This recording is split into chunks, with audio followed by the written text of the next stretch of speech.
Amados hermanos y amigos, tengan ustedes muy buenas tardes. Sean todos ustedes muy bienvenidos a nuestro tiempo de culto y adoración a nuestro buen Dios. Damos gracias a Dios por vuestras vidas. Damos gracias a Dios por este tiempo en el que el Señor nos permite comunicarnos y reunirnos a través de estos medios. Me gustaría por favor invitarles ahí en sus hogares a que se pongan de pie, tomen vuestras Biblias y me acompañen al Salmo 66, por favor. Salmo 66, versículos del 1 al 4. La palabra de Dios dice: aclamad a Dios con alegría toda la tierra, cantad la gloria de su nombre, poned gloria en su alabanza, decid a Dios cuán asombrosas son tus obras. Por la grandeza de tu poder se someterán a ti tus enemigos, toda la tierra te adorará y cantará a ti, cantarán a tu nombre. Oh amado Dios y Padre nuestro, te damos gracias, Señor. Aclamamos a ti con alegría, aclamamos a ti con gozo, damos gloria a tu nombre y te damos gracias, Señor, por este tiempo que nos permites venir delante de ti, a escuchar tu palabra, a meditar en ella, Señor, y por este tiempo que nos permites venir delante de ti a adorar tu santo nombre. Prepara, oh Dios, nuestro corazón para escuchar tu palabra y prepara nuestro corazón para rendirnos a ti en adoración y alabanza, porque tú eres Dios, porque tú eres digno, porque tú eres nuestro Rey. En el nombre de Jesús oramos y te damos gracias. Amén, Señor. Pasemos, hermanos, a nuestro tiempo de adoración.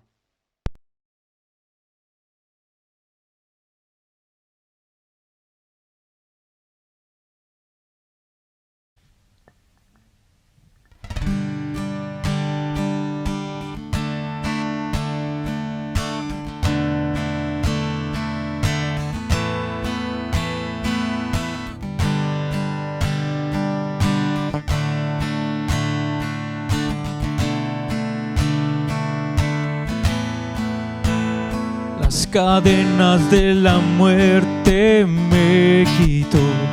Para mí ya no hay condenación, hay libertad. Libertad.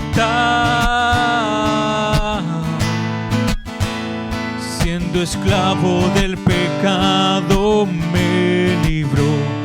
En la cruz compró mi redención y libertad. Libertad. Rompió mis cadenas, me dio vida nueva y al fondo del mar echó mi maldad.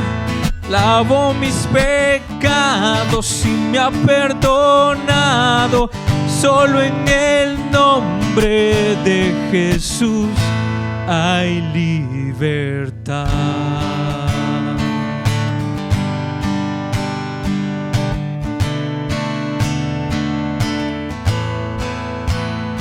Yo proclamo que en la cruz por mí murió y cambió mi duro corazón por libertad.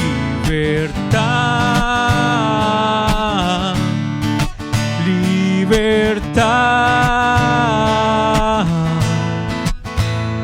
El poder de su evangelio me salvó y no me avergüenzo del Señor. Mi libertad. Libertad. Rompió mis cadenas, me dio vida nueva y al fondo del mar echó mi maldad. Lavó mis pecados y me ha perdonado. Solo en el nombre de Jesús hay libertad. Al que el Hijo hace libre, es libre en verdad. Al que el Hijo hace libre, es libre en verdad. Al que el Hijo hace libre,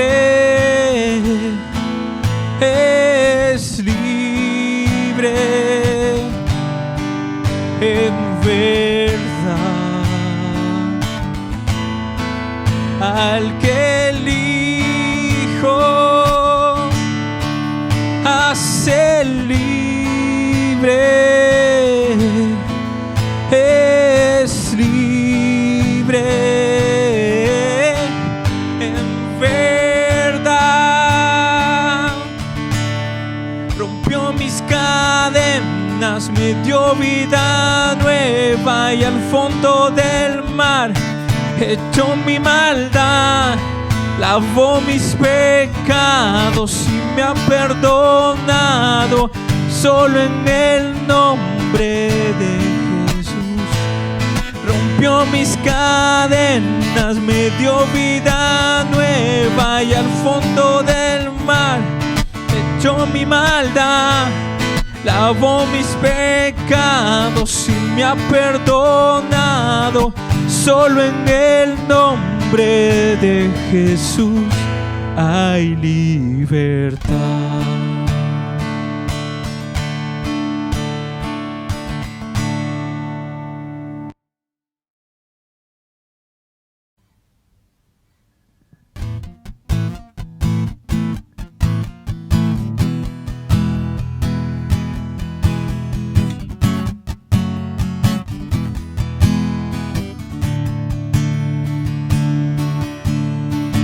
Cada día tu nombre bendeciré y morar en tu gloria y esplendor. En tus maravillas meditaré, de tu gran poder proclamaré, de tu salvación diré y de tus bondades, porque eres más grande de lo que imagino y más hermoso, Dios, de lo que he pensado. Oh, tú eres grande y digno de alabar. Generaciones te cantarán, tu misericordia alabarán. Cantaremos juntos del Salvador, que vino y del pecado nos libró. Llenas nuestras vidas, por siempre te alabaremos, porque eres más grande de lo que imagino y más hermoso, Dios, de lo que he pensado. Oh, tú eres grande y digno de alabar. Oh, tú eres grande y digno de alabar. Oh, tú eres grande y digno de alabar.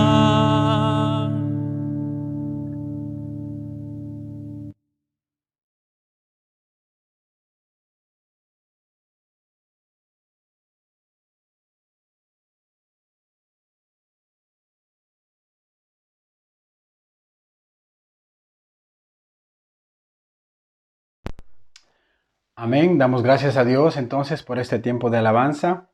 Pasamos ahora a la predicación de su palabra. ¿Qué les parece? Antes de comenzar, me gustaría recordarles un poco que ya la semana pasada, en el mismo contexto de este relato, el Señor estaba enviando a sus discípulos a cumplir una misión específica. Y vimos cómo de toda esa multitud que al Señor le seguía, Él llama específicamente a 12. 12 hombres cuya posición social era distinta y cuyo carácter era distinto. El día de hoy nosotros continuaremos en este mismo pasaje, en el Evangelio de Mateo, capítulo 10. Y algo que nosotros debemos considerar antes de abarcar con este tema es que este envío que el Señor hizo con estos 12 discípulos es un envío temporal, ya que el envío total y definitivo se llevó a cabo en este mismo Evangelio en el capítulo 28, versículo 19, y también fue confirmado en el día de Pentecostés. Entonces le invito para que abra su Biblia en el Evangelio de Mateo, capítulo 10, versículos de 5 al 15, donde estaremos meditando y exponiendo el mensaje de esta tarde. Mateo 10, versículos de 5 al 15, dice así la palabra de Dios. A estos 12 envió Jesús y les dio instrucciones diciendo, por camino de gentiles no vayáis, y en ciudad de samaritanos no entréis, sino id antes a las ovejas perdidas de la casa de Israel, y yendo predicar diciendo, el reino de los cielos se ha acercado. Sanad enfermos, limpiad leprosos, resucitad muertos, echad fuera demonios. De gracia recibisteis, dad de gracia. No os proveáis de oro, ni plata, ni cobre en vuestros cintos, ni de alforja para el camino, ni de 2 túnicas, ni de calzado, ni de bordón, porque el obrero es digno de su alimento. Mas a cualquier ciudad o aldea donde entréis, informaos quién en ella es digno y posad allí hasta que salgáis. Versículo 12. Al entrar en la casa, saludadla. Si la casa fuere digna, vuestra paz vendrá sobre ella, mas si no fuere digna, vuestra paz se volverá a vosotros. Y si alguno no os recibe, ni oye vuestras palabras, salid de aquella casa o ciudad, y sacudid el polvo de vuestros pies. De cierto os digo que en el día del juicio será más tolerable el castigo para la tierra de Sodoma y Gomorra que para aquella ciudad. Oremos. Oh Dios y Padre nuestro, te damos gracias una vez más por tu bondad y tu misericordia. Te damos gracias porque tú eres infinitamente bueno y maravilloso, tardo para la ira y clemente eres tú, Señor. Te damos gracias por este tiempo, Señor amado. Alabamos y bendecimos tu nombre. Solo tú eres digno, solo tú eres el único Dios eterno y soberano que gobierna la tierra y que es el único que rendimos nuestras vidas, Señor. Queremos en esta hora, Señor, reconocer que no merecemos nada. Queremos reconocer que somos pecadores, Señor amado, y que solamente hemos recibido gracia y misericordia de tu mano, Señor amado. Ponemos este tiempo en tus manos y rogamos que nuestro corazón, Señor, esté dispuesto a escuchar la voz de tu palabra, Señor, y tú puedas hacer tu obra en nuestras vidas conforme a tu voluntad. Todo esto te lo pedimos, Señor amado, en el nombre de Jesús. Amén. Amén. Bien, si recordamos el contexto de este acontecimiento en el capítulo anterior, el Señor les dice a sus discípulos que ellos debían orar al Señor de la mies para que el Señor envíe obreros a su mies. Esto lo vimos en el capítulo 9, versículo 38. Y lo primero que notamos acá es la compasión de nuestro Señor Jesucristo. Él venía enseñando y predicando el evangelio del reino por aquellas ciudades y por aquellas aldeas, y en un momento específico el Señor se detiene y contempla aquella ciudad y mira aquellas ciudades, y dice el texto que Él tuvo compasión porque vio a todas estas personas como ovejas que no tenían pastor. Esto sin duda causó una tristeza muy grande en el corazón de Jesús, ya que se suponía que en Jerusalén estaban aquellos sacerdotes y maestros de la ley, hombres quienes debían enseñar, quienes debían ocuparse de las necesidades y de la vida espiritual del pueblo. Mas sin embargo, por lo que nos narra aquí Mateo en este capítulo, estos hombres no lo estaban haciendo. Ahora, lo maravilloso de este pasaje es que si nosotros notamos bien, al inicio del capítulo 10, en los primeros versículos, estos mismos hombres que oraron como el Señor les había pedido que orasen al Señor de la mies, se convierten ellos mismos en la respuesta de su oración. Y es que, como alguien dijo, queridos hermanos, existe una estrecha relación entre orar por algo y ser la respuesta de esa oración. Existe una estrecha relación entre orar por algo y ser la respuesta a esa oración. Fíjense bien en este hermoso principio, hermanos. Debemos no solamente estar dispuestos a orar, sino que también debemos estar dispuestos en ir en respuesta a esta oración. Es lo que hicieron los discípulos de Cristo. Y en este día lo que nosotros haremos es ver cuál era la tarea que ellos se les había encomendado y también algunas características que ellos debían tener para que su mensaje o lo que ellos venían proclamando sea creíble. Lo primero entonces es que veremos, la primera característica que veremos, es que el siervo de Dios tiene un mandato divino, ha recibido un mandato divino. Versículo 5 dice, a estos 12 envió Jesús. Es claro notar acá que el misionero bíblico, el siervo de Dios, no se manda solo, no sale de su propia iniciativa, no es un autollamado, ya que el llamado a servir, el llamado a predicar el Evangelio lo hace el Señor Jesucristo. ¿Es Él quien pone este anhelo en el corazón del hombre? Este anhelo es un anhelo ardiente y tan profundo que pese a cualquier circunstancia el misionero debe ir a cumplir con su misión porque sabe que el Señor está con él todos los días. Mire lo que dice el apóstol Pablo, por ejemplo, en 2 de Corintios capítulo 3, versículos 4 y 6. Y tal confianza tenemos mediante Cristo para con Dios. No que seamos competentes por nosotros mismos para pensar algo como de nosotros mismos, sino que nuestra competencia proviene de Dios, el cual asimismo nos hizo ministros competentes de un nuevo pacto. Los discípulos, queridos hermanos y amigos, no se levantaron un día diciendo, hoy me siento con ganas de ir a hacer una misión, hoy me siento con ganas de servir a Dios, de ir a predicar el Evangelio. No, eso no salió de ellos, porque ninguno de los hombres es competente por sí mismo para hacer esta labor. Es el Señor quien llama, es el Señor quien capacita y es Él el que da este mandato, porque es un mandato divino, es una encomienda divina que Dios le da al hombre. Si decimos entonces que el envío a la obra de predicar el Evangelio es un mandato divino, se supone entonces que el enviado está bajo las órdenes divinas del Señor que le ha enviado. Nada tiene que ver su mensaje con sus intenciones, nada tiene que ver su mensaje con sus deseos, con sus pensamientos, incluso con sus sueños o anhelos. Nada tiene que ver. Este mandato divino tiene que ver con lo que el Señor ha establecido en su palabra. Y esto es obvio, queridos hermanos, porque cuando nosotros compartimos el Evangelio a las demás personas y enseñamos la palabra de Dios, les estamos enseñando lo que el Señor nos ha mandado que digamos, no lo que a nosotros se nos ocurre que es mejor decir.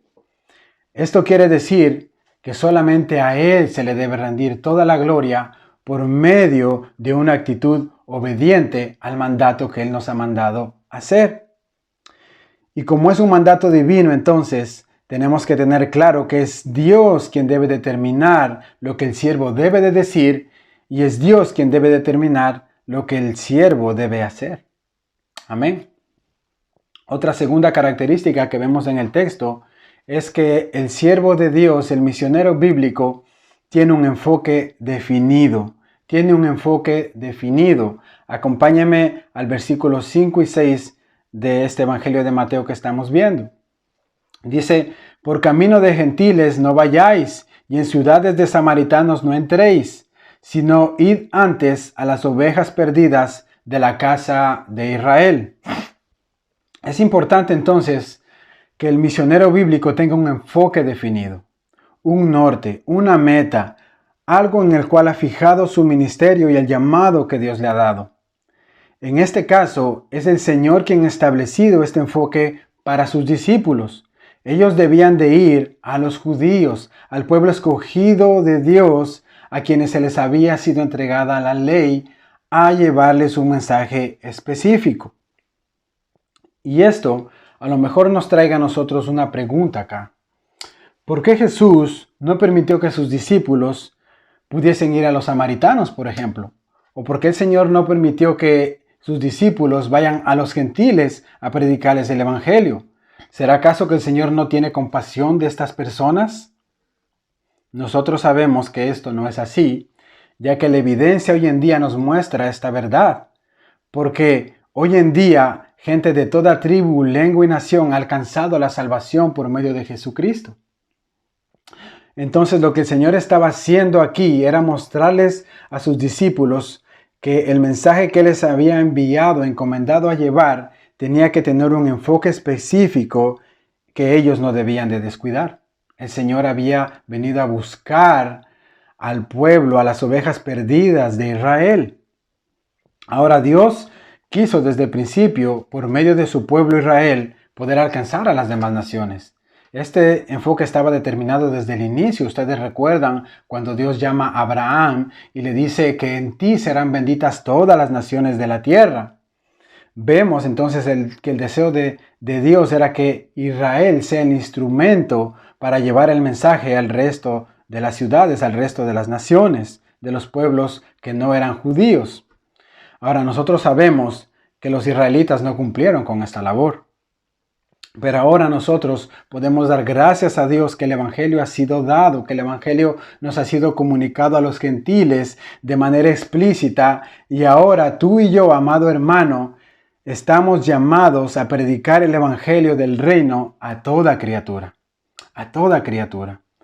Entonces lo importante es que nosotros no debemos perder el enfoque. Un siervo de Dios enviado por Dios no debe perder el enfoque del mensaje que debe predicar. El apóstol Pablo, por ejemplo, en 1 Corintios 1:23, tenía un enfoque definido. Él dijo, nosotros predicamos a Cristo y a este crucificado. Mi mensaje es predicar a Cristo y a este crucificado.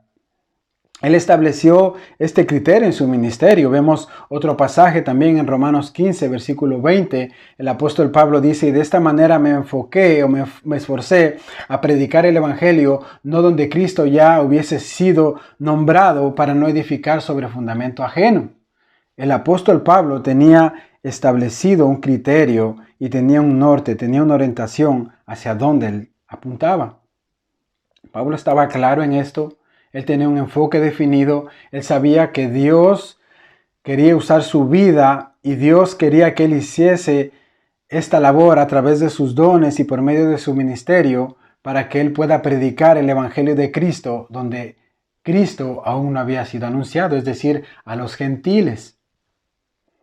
Esto nos deja ver entonces, hermanos, que esto no se trata de una carrera alocada. No se trata de una carrera o de un camino sin rumbo. Un siervo del Señor tiene un mandato divino establecido por el Señor y se deberá aplicar entonces con un enfoque específico y determinado de lo que su Señor le ha mandado hacer. Otra tercera característica que vemos en este pasaje también es que el siervo de Dios o el misionero bíblico tiene un mensaje claro que anunciar. Tiene un mensaje claro que anunciar. Versículo 7, dice ahí, y yendo, predicar diciendo, el reino de los cielos se ha acercado. Y esta primera palabra, esta primera estrofa, y yendo, es un gerundio. Es un gerundio, hermanos, que es un gerundio presente que comunica algo que tú debes hacer siempre. Donde tú vayas, donde tú estés y yendo, donde tú te encuentres, predica diciendo, el reino de los cielos se ha acercado. Ahora, no es algo que nosotros ignoremos hoy en día, como el mensaje del Evangelio ha sido diluido y distorsionado por muchos hombres que se han dicho ser enviados por Dios. Pero cuando nosotros vemos en las Escrituras claramente, notamos que el mensaje de la misión que Dios encomienda a un siervo era claro y específico, era un mensaje determinado. Dios entonces había establecido este principio para los apóstoles de Cristo. Ellos debían predicar un mensaje.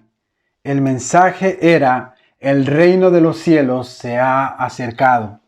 Ese era el mensaje que ellos debían de predicar. Esto, por supuesto, tiene mucho que ver, pero lo importante y lo primero que nosotros tenemos que remarcar aquí es que el mensaje que los apóstoles debían comunicar no era un mensaje de psicología, no era un mensaje de filosofía, no era un mensaje de tradición o de sabiduría humana. Mucho menos su mensaje tenía que ver con la política, con la economía o con la justicia social. Nada de esto tenían que ellos anunciar. El mensaje se trataba de Dios y su reino, de su voluntad y de su grandeza, no de lo que el hombre deseara escuchar o quisiera estar dispuesto a oír. El mensaje entonces era claro. Ellos debían anunciar que el reino de los cielos era eminente. Jesucristo les estaba diciendo a sus apóstoles, vayan a estas aldeas, vayan a estas ciudades donde yo les envío y díganles a las personas que el reino de los cielos, que el cielo ha llegado a la tierra. Díganles a las personas lo importante que soy yo. Díganle a las personas lo importante que es someterse a mi señorío, a mi soberanía y a mi autoridad. Ese era el mensaje que ellos debían comunicar, un mensaje específico. Entonces, cuando nosotros vemos a personas, hermanos, que sirven al Señor, debemos notar estas características. Los siervos del Señor deben tener un enfoque definido. Los siervos del Señor deben tener claro que este mandato es un mandato divino, el mandato divino de Cristo. Pasamos entonces a considerar una cuarta característica que nos muestra el texto. La cuarta característica de un siervo, de un misionero bíblico, es la evidencia del llamado. La evidencia del llamado. Esto es muy importante y quiero que me presten mucha atención porque esto aplica mucho a nuestras vidas. Porque si vas a predicar o si vas a compartir un mensaje, el mensaje del Evangelio, ¿por qué la gente debería creer que lo que tú le estás diciendo es verdad de Dios? ¿Por qué la gente debería creerle a los 12 cuando estaban anunciando que el reino de los cielos se ha acercado? ¿Por qué ellos deberían creerles que Jesucristo era el Mesías cuando ellos lo estaban anunciando? La respuesta es muy obvia, era por las evidencias que ellos mostrarían al predicar o al compartir este mensaje. Si nosotros, por ejemplo, queremos construir una casa, nuestra casa, nosotros debemos contratar un arquitecto, ¿verdad? Bien, ahora nosotros, ¿cómo podemos saber si esa persona verdaderamente es un buen arquitecto, si esa persona verdaderamente es capaz de edificarnos una casa? Bueno, lo que nosotros tenemos que ver es la evidencia que lo avala de que él es un arquitecto. Debemos ver que esta persona ya lleva mucho tiempo, ya ha construido varias casas, ya ha construido varios edificios y no ha habido ningún problema. Esa es la evidencia que avala a esta persona de que es un buen arquitecto.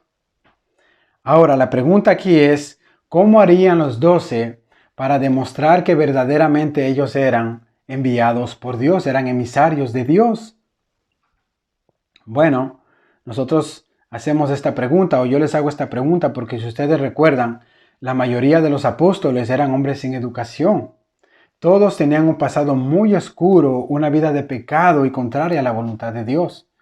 Ellos ni siquiera fueron a un seminario teológico, no eran de Jerusalén como los grandes religiosos de la época y maestros de la época, ¿recuerdan? Ellos eran de Galilea de los Gentiles, una ciudad despreciada por los mismos judíos. Por lo tanto, ellos no tenían ninguna evidencia propicia para convencer a nadie de que ellos eran emisarios de Dios. Ni siquiera eran dignos como personas que tenían un mensaje algo digno de ser escuchado. El hecho está en que Dios permitió que ellos manifestaran evidencias grandísimas que reflejaran que ellos habían sido encomendados por Dios, enviados por Dios a predicar este mensaje. ¿Cuáles eran las evidencias que ellos iban a mostrar? Versículo 8. Ellos sanaban enfermos, limpiaban leprosos, resucitaban muertos, echaban fuera demonios. De gracia habían recibido y de gracia debían dar. Esas manifestaciones eran tremendas y eran una evidencia tremenda que ellos tenían y que los avalaba, que ellos venían proclamando verdaderamente el reino de los cielos y venían proclamando al Mesías. Y estas manifestaciones entonces fueron las credenciales que avalaron a los apóstoles como enviados de Dios. Ahora, ¿cuál es la aplicación para nosotros, hermanos? A nosotros, hermanos, ¿cuál será nuestra credencial que nos avale al momento de compartir el Evangelio con otras personas? Porque, obviamente, esas manifestaciones de poder solo les fueron dadas a los 12 apóstoles del Señor en su tiempo. De hecho, si usted mira en la historia del cristianismo, no existen evidencias de hombres que hayan manifestado tal despliegue de poder como lo hicieron ellos, porque como dije antes, esto les fue dado única y exclusivamente a los 12 apóstoles que el Señor había mandado. ¿Para qué? Para que ellos tuvieran una evidencia del mensaje que estaban anunciando. Dios siempre lo ha hecho así. Cuando Dios llamó a Moisés para que vaya enfrente del faraón y le diga que deje ir a su pueblo, el Señor le mandó con evidencias, con manifestaciones grandísimas que Dios le permitía hacer a Moisés. Cuando los profetas del Señor anunciaban algo, como Elías, mostraban en sus oraciones y en sus clamores cómo el Señor se manifestaba y mandaba fuego desde el cielo y quemaba todo. En este caso, haciendo una transición al Nuevo Testamento a predicar la venida del Mesías, los discípulos de Cristo tenían un mandato, pero también tenían unas evidencias que los avalaban de que esa predicación y de que ese mensaje que ellos traían era verdaderamente de Dios. Entonces la pregunta es, ¿y nosotros, hermanos, qué evidencias podemos mostrar nosotros a los demás cuando les compartimos el mensaje del Evangelio? Para que esas personas tengan este mensaje por digno y nos crean de lo que les estamos hablando. Pues no cabe duda, hermanos, que la evidencia que avala a un verdadero cristiano es una vida transformada, es una vida semejante al carácter santo de Cristo, el Salvador que ellos están anunciando. Le invito para que vaya conmigo a la primera carta de Juan, al capítulo 2, versículos de 3 al 6. Vamos a leer ahí con detenimiento.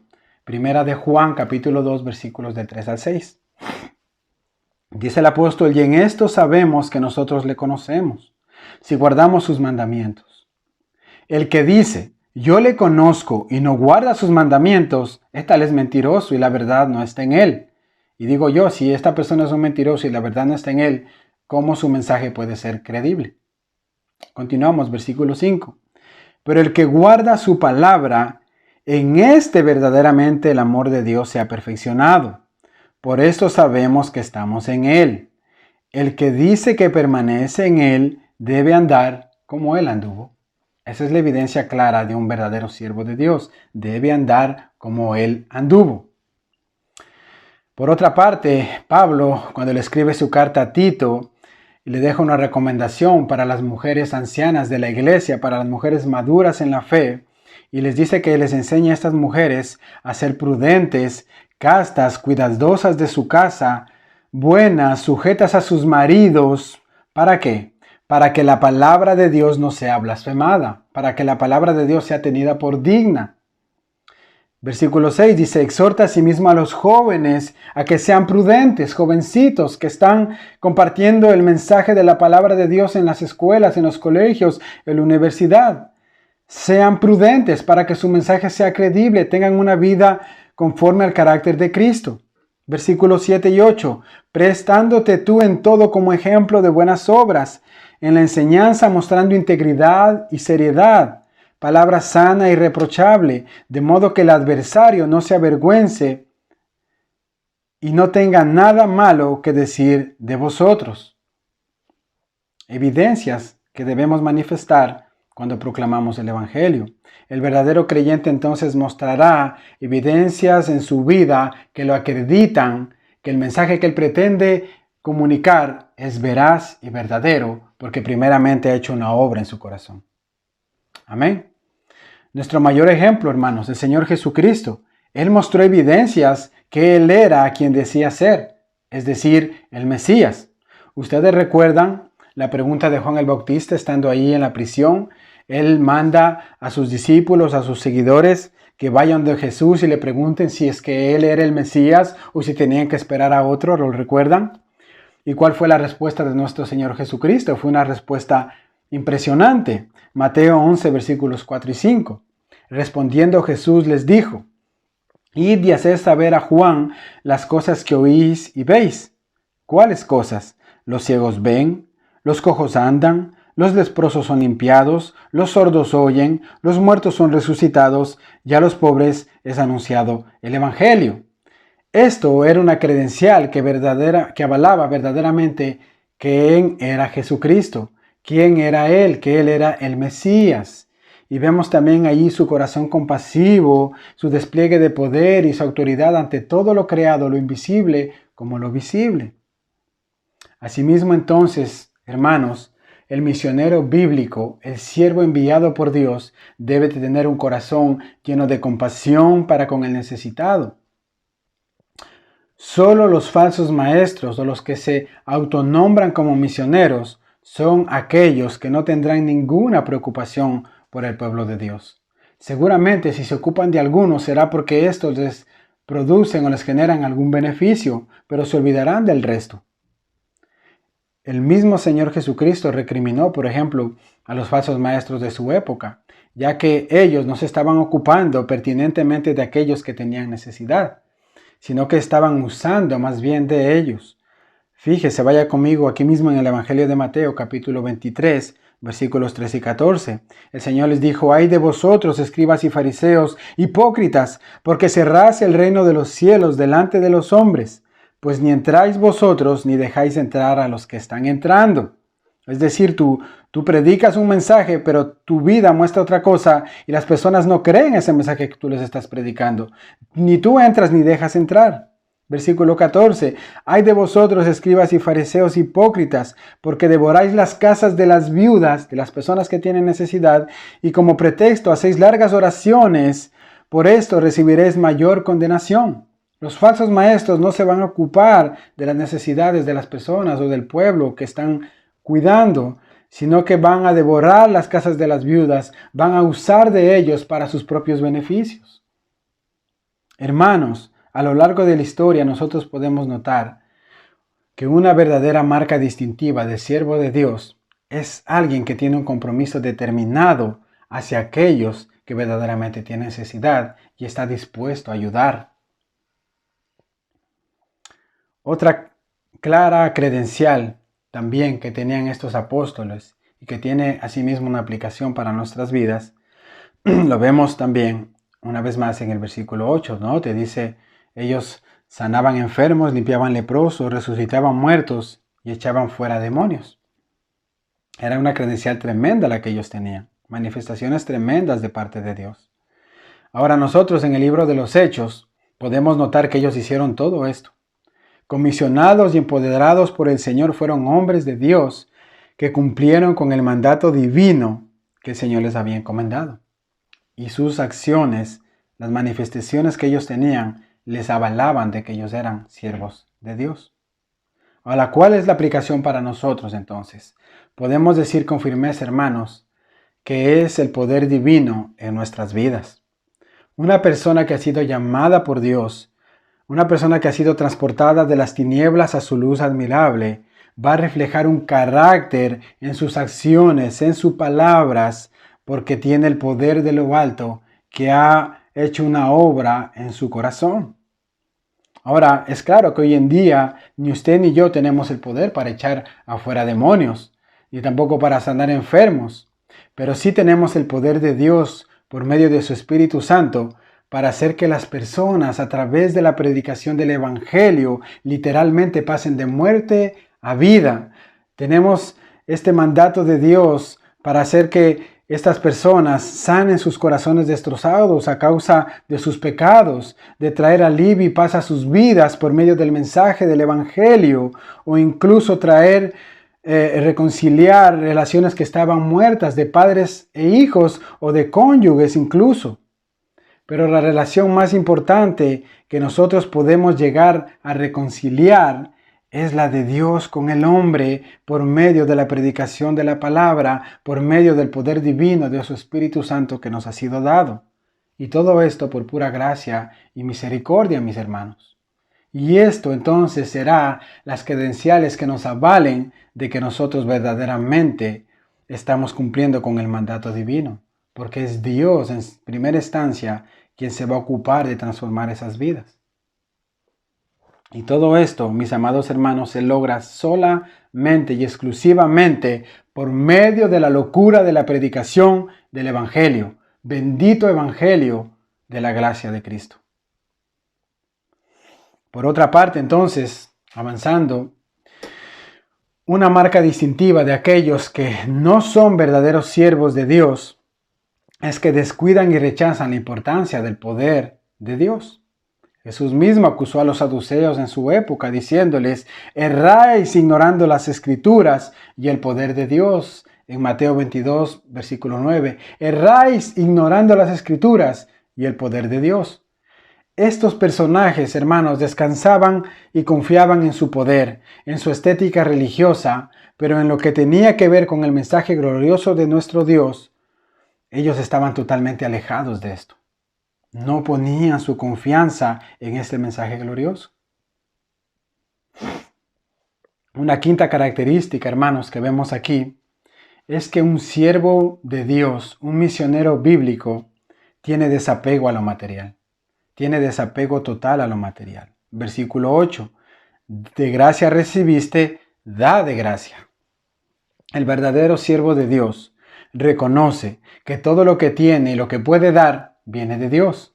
Reconoce que el mismo hecho de ayudar al necesitado y compartir con él, con el que no tiene, es un don que Dios ha puesto en su vida y nada tiene que ver con él, con sus deseos o con lo que él es capaz de hacer. Un verdadero siervo de Dios entonces tiene la capacidad de poder actuar con generosidad, con libertad, incluso tiene la capacidad de desprenderse de lo suyo mismo con tal de ayudar a su prójimo. Y esta es una marca verdadera de aquel que ha sido llamado y transformado por la obra de Cristo. Hermanos, los apóstoles de Cristo tenían la capacidad de echar fuera demonios, tenían la capacidad de sanar enfermos. Piensen ustedes cuánto dinero ellos podrían haber generado si hubiesen cobrado por esto. Yo les aseguro que si hoy en día los apóstoles que se autoproclaman apóstoles, que son apostolobos, tuvieran esta capacidad de hacer lo que los verdaderos apóstoles de Cristo hicieron en su tiempo, ellos cobrarían por toda obra de milagro que hicieran. Les estoy seguro. Gracias a Dios, hermanos, que nosotros estamos persuadidos que todos estos autonombrados apóstoles, entre comillas, son más falsos que un billete de 100. No son verdaderos apóstoles, no son apóstoles porque solamente hubo 12 apóstoles que estuvieron con Cristo y que fueron llamados por el Señor. Pero vemos también el mandato de nuestro Rey: de gracia recibisteis, dad de gracia. Recuerden al apóstol Pablo. Recuerdan al apóstol Pedro en Hechos capítulo 3, cuando dice que él estaba yendo y un cojo le pide limosna. ¿Qué es lo que dijo el apóstol Pedro ahí en Hechos 3? Ustedes recuerdan, él le dijo: no tengo ni oro ni plata, pero lo que tengo te lo doy. Lo que a mí me ha sido dado, eso yo te doy. De gracia recibí, de gracia te lo doy. Este principio, hermanos, lo sabían hasta los mismos rabinos judíos. En la Mishnah, que es un comentario judío, ellos señalaban que un rabino nunca debía cobrar por su enseñanza. Si la ley fue recibida por Moisés, decían ellos, gratuitamente, ellos asumían que debía ser comunicada gratuitamente. En el Talmud judío también se decía que si un maestro recibía dinero, era solamente si éste enseñaba a un niño pequeño. ¿Por qué? Porque se asumía que esto era una responsabilidad de los padres. El enseñarles la palabra de Dios, el Antiguo Testamento, era una labor exclusiva y principal de los padres. Entonces, cuando un maestro lo hacía, enseñar a un niño, él podría cobrar por esta labor porque estaba saliendo de su labor principal. Ahora nosotros vemos este principio en 1 de Pedro capítulo 5, cuando Pedro, el apóstol Pedro nos dice: el siervo de Dios no debe ser codicioso de ganancias deshonestas. Repitiendo específicamente lo que también Pablo nos dijo en 1 de Timoteo 3, cuando él enumera el carácter o las características de un pastor bíblico. Si un día tú vas a servir al Señor por generar ganancias o vas a ponerle precio a tu ministerio, estás absolutamente perdido y alejado de lo que es la verdadera voluntad de Dios. Porque un siervo de Dios no cobra por sus servicios, porque él tiene claro que lo que lo ha recibido por gracia, y es por gracia que lo tiene que dar. Ahora, aquí debemos detenernos un momento, hermanos. Déjenme detenerme aquí en este punto y aclarar algo. Porque yo sé que tal vez algunos de ustedes están pensando en sus cabecitas. Entonces, hermanos, usted nos está diciendo que el pastor no debe recibir ningún salario, el pastor no debería cobrar, debería hacerlo gratis. Veamos lo que dice el versículo 10 y 11 y vamos a mirar este punto, hermanos. ¿Qué les parece? Otra característica de un verdadero siervo de Dios, de un verdadero misionero bíblico, es que éste debía tener una fe convincente y consistente. Mire lo que dice el versículo 9 y 10 del Evangelio de Mateo capítulo 10. El Señor les dijo: no os proveáis de oro, ni plata, ni cobre en vuestros cintos, ni de alforja para el camino, ni de 2 túnicas, ni de calzado, ni de bordón, porque el obrero es digno de su alimento. Si usted se fija bien, hermanos, el Señor les está diciendo a ellos que ellos debían salir a cumplir esta labor con lo necesario. Ellos no debían ir muy cargados con muchas cosas. Y esto simplemente era para que el siervo de Dios aprenda a confiar plenamente en el cuidado de Dios para su vida. Es lo que el Señor estaba haciendo con ellos. Los apóstoles iban a emprender una expedición tremenda, iban a llevar una misión tremenda y no tenían que depositar su confianza en lo que ellos poseían, sino que ellos debían aprender a confiar en la palabra de Dios y en lo que el Señor ha prometido. Ellos tenían claro esta enseñanza. Ellos ya pasaron por lo que el Señor dijo en Mateo 6, ustedes recuerdan, cuando el Señor dijo: no os afanéis por el día de mañana, qué has de comer o qué has de vestir, mas primeramente buscar el reino de Dios y su justicia, y todo lo demás os será añadido. Los apóstoles sabían esto. Ellos debían confiar en el cuidado y en el sustento de Dios, pero con mayor intención debían descansar en el cuidado de Dios, por lo que nos dice el texto al final del versículo 10. ¿Qué nos dice el texto al final del versículo 10? Ellos debían descansar porque el obrero es digno de su salario. Debían descansar en la confianza en el Señor. Estas palabras, hermanos, son de ánimo y aliento para el cuidado divino de aquellos que están sirviendo. Por medio de aquellos a quienes aquel siervo está sirviendo también. Es importante, hermanos, que el siervo de Dios no preste su servicio exigiendo un pago. Eso es muy importante, es lo que el texto resalta. Pero lo cierto es que la iglesia de Dios es quien debe asimilar que Dios está usando a ese líder o a esos líderes para su crecimiento espiritual, y son ellos quienes deben proveer para las necesidades de sustento y el cuidado de aquellos de quienes le están sirviendo.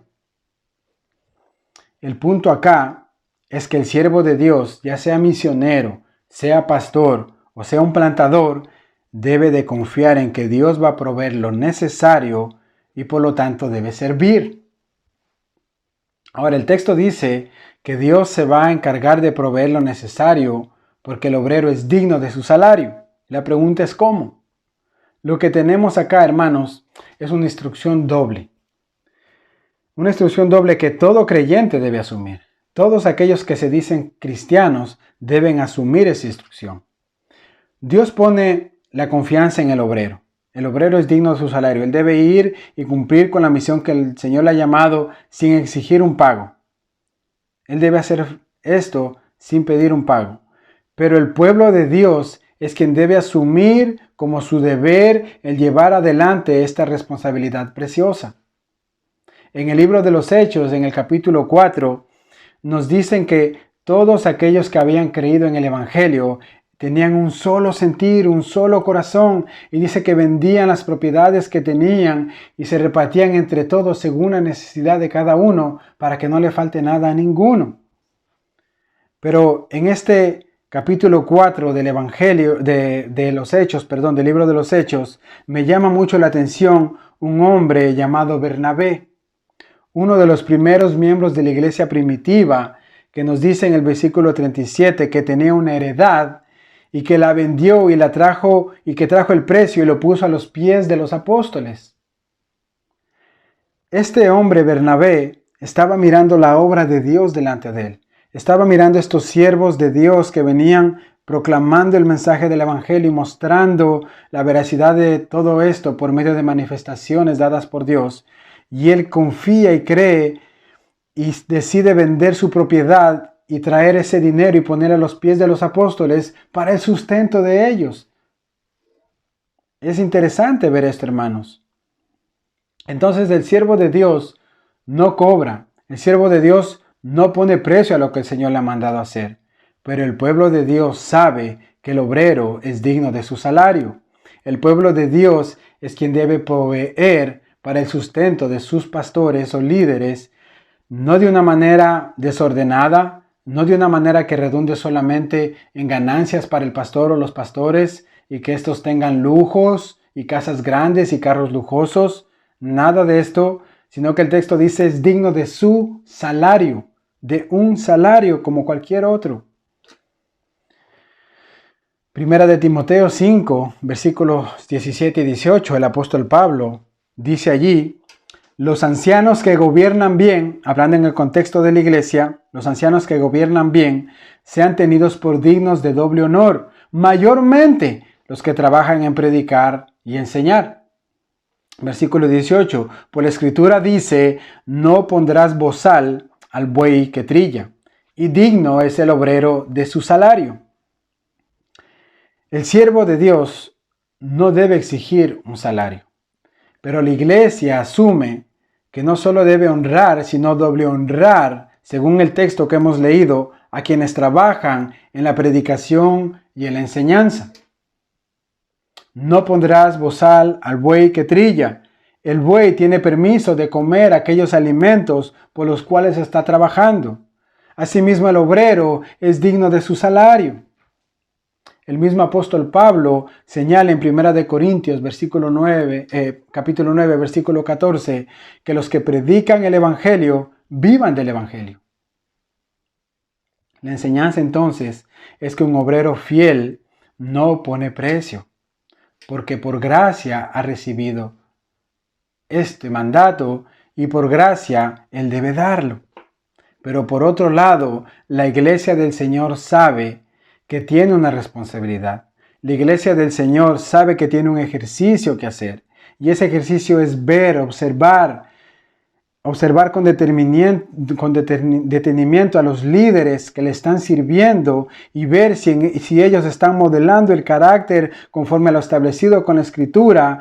Y en ese rol y en esa vigilar y en esa conducta que honra a Dios, es la iglesia que debe actuar en obediencia para el mantenimiento de estos siervos. Y es ahí donde la iglesia es bendecida por Dios en el cumplimiento de aquello que el Señor le está mandando hacer.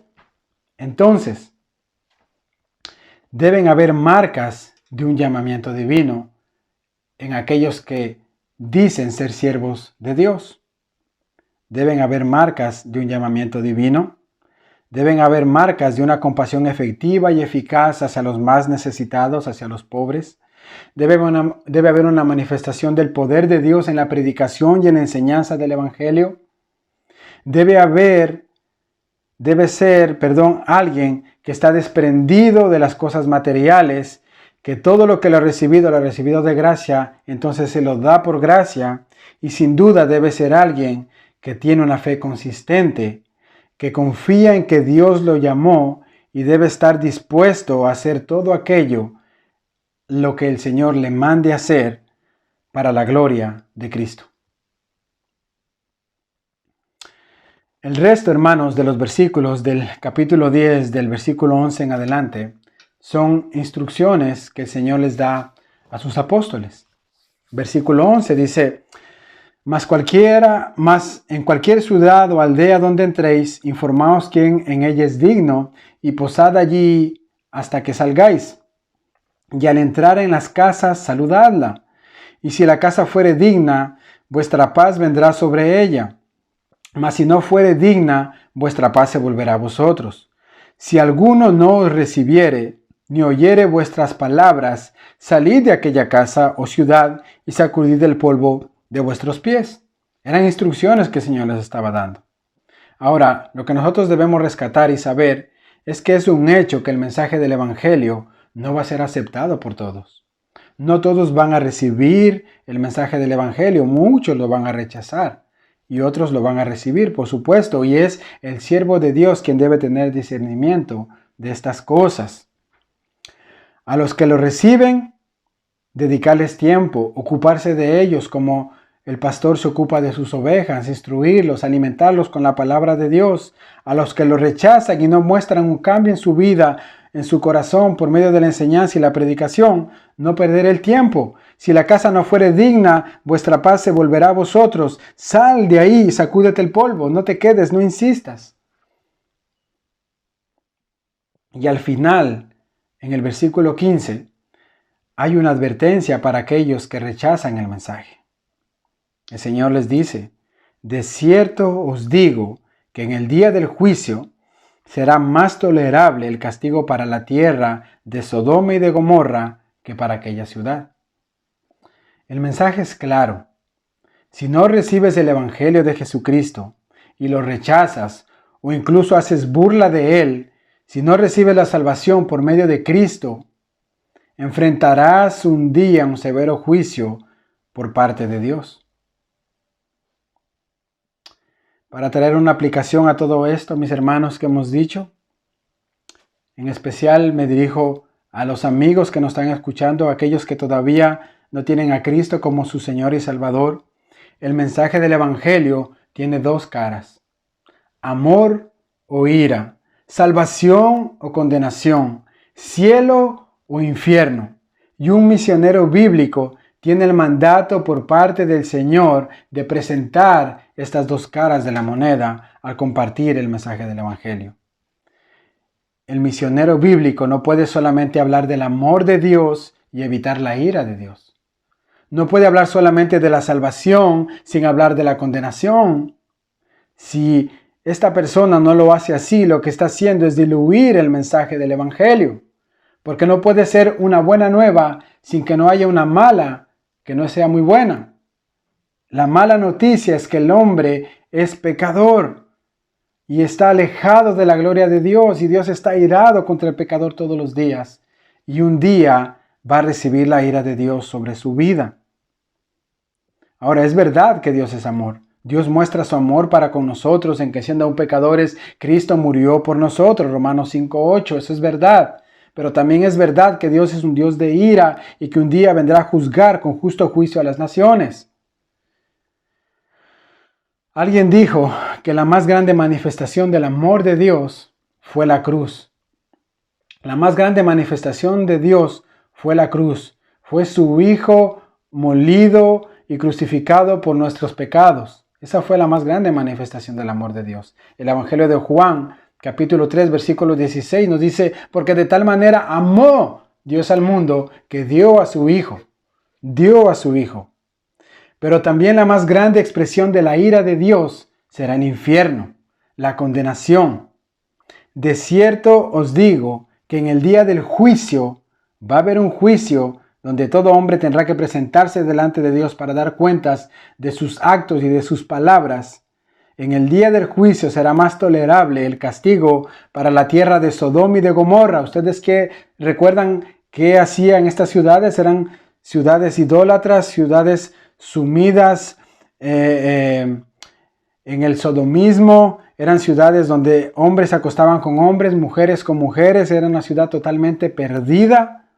Pero el Señor dice que más tolerable será el castigo para ellos que para aquella ciudad o para aquellos que rechazan el mensaje del Evangelio. Tremendo. La Biblia, querido amigo, señala que la ira de Dios está sobre el pecador todos los días. Salmo 7, versículo 11. La ira de Dios está sobre el pecador todos los días. Romanos capítulo 1, 2 y 3 nos muestran que la ira de Dios se revela contra el pecador todos los días. La ira de Dios está sobre el hombre todos los días.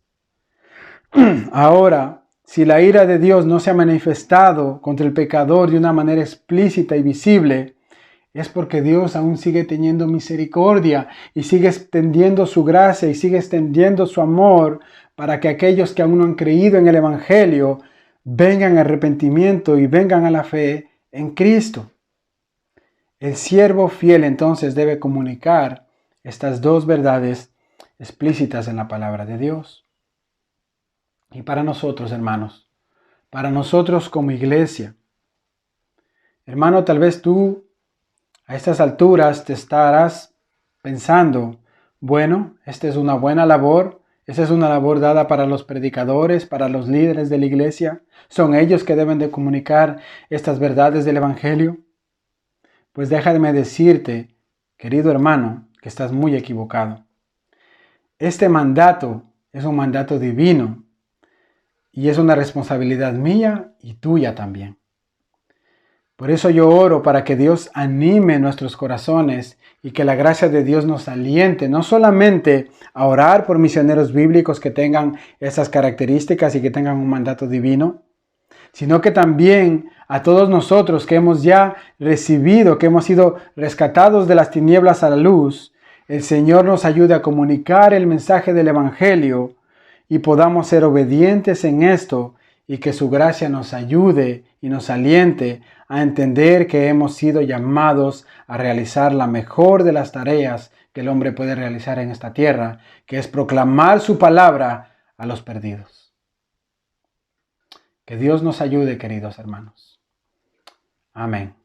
Oramos y damos fin a la predicación. Oh amado Dios y Padre nuestro, cuán grande y maravilloso eres, Señor. Te damos gracias, Señor, por este tiempo. Te damos gracias por tu palabra. Gracias por mostrarnos a través de ella, Señor amado, este mensaje hermoso y glorioso que tú viniste a traer a todas las naciones de la tierra, Señor amado. Este mensaje del reino de los cielos, este mensaje de la cruz de Cristo, para que el hombre, Señor amado, pueda venir y reconocer sus pecados delante de ti y clamar por salvación, clamar para que tú rescates sus almas del infierno y de la condenación, de la ira que vendrá sobre el pecador a esta tierra. Oh Dios, yo te ruego que tú uses este mensaje, que tú uses, Señor amado, tu evangelio expuesto en este día y puedas traer convencimiento, convicción de pecado a aquellas vidas que aún no han creído aún en el mensaje de Cristo. Y a nosotros que somos tu iglesia, Señor, ayúdanos a seguir proclamando tu verdad, mostrando las dos caras de la moneda, Señor, mostrando tu amor infinito y tu amor grande, pero mostrando tu ira palpable, Señor amado, mostrando tu justo juicio, Señor. Te lo pedimos en el nombre de Jesús. Amén. Amén, mis hermanos. Muchas gracias por su tiempo. Sean ustedes bendecidos y nos estaremos viendo una próxima vez.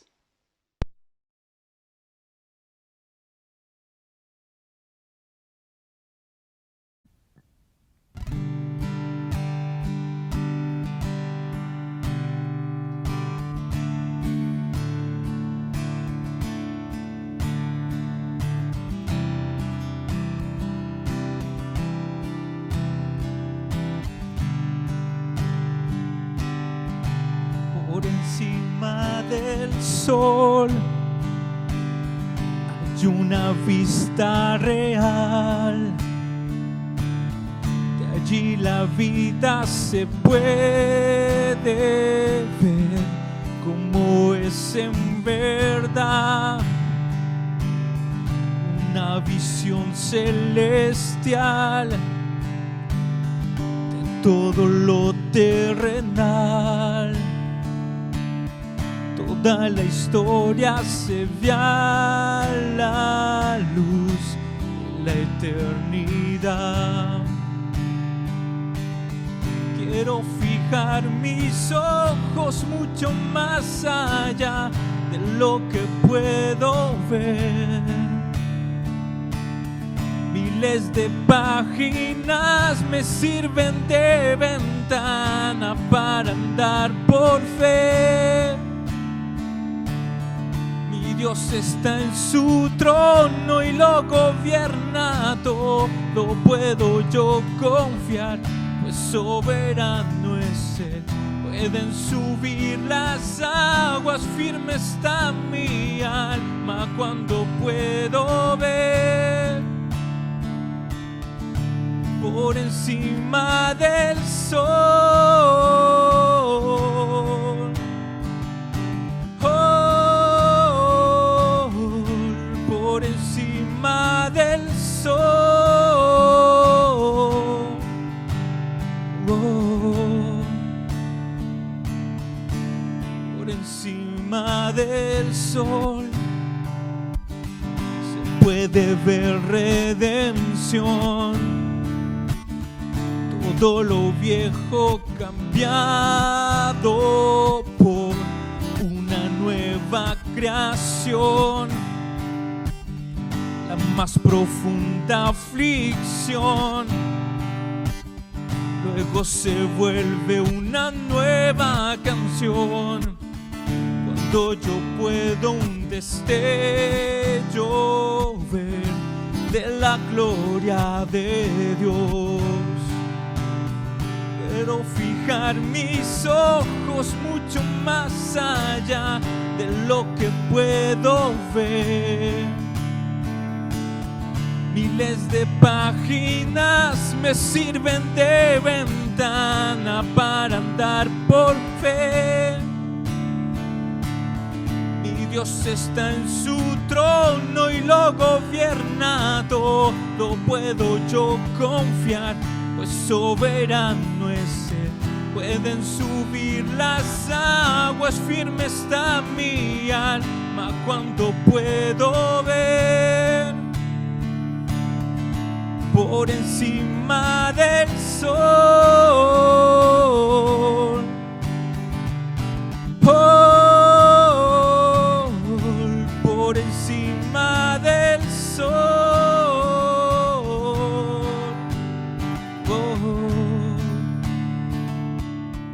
Puedo pasar por el fuego, que soplen los vientos, se agiten los mares, pues no hay sufrimiento que no dé buen fruto de vida a su tiempo. Mientras yo espero, mis ojos están por encima del sol. Oh, por encima del